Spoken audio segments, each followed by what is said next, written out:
আসসালামু আলাইকুম রহমতুল্লাহ। প্রিয় দর্শক, সবাই কেমন আছেন? আশা করি সকলে ভালো আছেন। আসলে অনেক দিন পরে আজকে একটা ভিডিও নিয়ে আসলাম, তাও আবার মালয়েশিয়ার আপডেট নিয়ে। মালয়েশিয়ার এতদিন কোনো আপডেট দিতে পারি নাই, কারণ আপনারা জানেন যে কোনো আপডেট ছিল না। তো এখন মোটামুটি কিছু আপডেট আসছে, চিন্তা করলাম যে এখন আপনাদের কাছে শেয়ার করা যায়। তো অনেকেই জানতেছেন বা শুনতেছেন যে মালয়েশিয়ার কলিং ওপেন হইতেছে এবং এটা নিয়ে অনেক আলাপ আলোচনা হইতেছে, মিটিং হইতেছে, দরবার হইতেছে এবং ফাইনালি আশা করা যায় যে বাংলাদেশ থেকে মালয়েশিয়া কর্মী নিবে এবং মালয়েশিয়াতে কর্মীর চাহিদা আছে। তো মালয়েশিয়া সেই ক্ষেত্রে বাংলাদেশকে এখন প্রাধান্য দিচ্ছে। আশা করা যায় যে বাংলাদেশ থেকে এখন খুব শীঘ্রই মালয়েশিয়াতে কর্মী যাবে।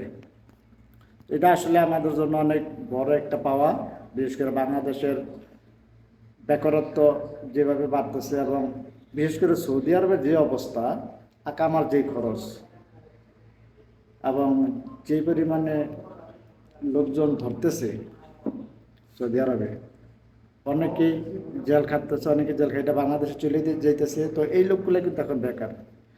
তো যেহেতু আগে তারা প্রবাসে থেকে গেছে, তাদের একটা অভিজ্ঞতা আছে, পরিশ্রম করার একটা মন মানসিকতা আছে। তো এই লোকগুলা কিন্তু এখন বাংলাদেশে যে কোনো কিছু করতে পারতেছে না। যদি মালয়েশিয়ার কলিং ওপেন হয় তাহলে আমার মনে হয় এটা তাদের জন্য অনেক বড় একটা প্লাস পয়েন্ট।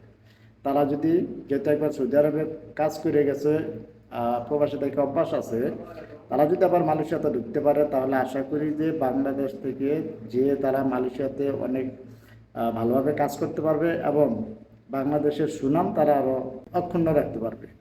তো যাই হোক, এই পর্যন্ত আমরা বিভিন্ন নিউজের মাধ্যমে যেটি জানতে পারলাম এবং যেটি বুঝলাম সেটি হচ্ছে যে আগামী আগস্টের শেষ থেকে হয়তো মালয়েশিয়াতে আনুষ্ঠানিকভাবে কর্মী পাঠানো শুরু হবে। এটি বিভিন্ন সংবাদ মাধ্যমে কিন্তু আমরা এটি জানতে পেরেছি যে আগস্টের শেষের দিকে হয়তো বাংলাদেশ থেকে কর্মী যাবে এবং মালয়েশিয়াতে কাজ শুরু করবে এবং হয়তো আগামী 1-2 সপ্তাহের ভিতরে আমরা জানতে পারবো যে কবে নাগাদ মেডিকেল শুরু হচ্ছে।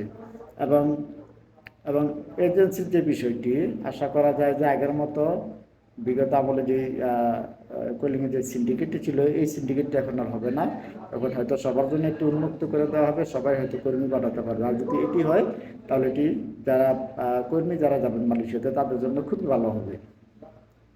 কেননা যদি সিন্ডিকেট হয় তাহলে কিন্তু এই মালয়েশিয়ার যে বাজার, এটি আবার বন্ধ হয়ে যাওয়ার একটা চান্স থাকে, এটি কিন্তু আবার হুমকির মুখে পড়ে যাবে।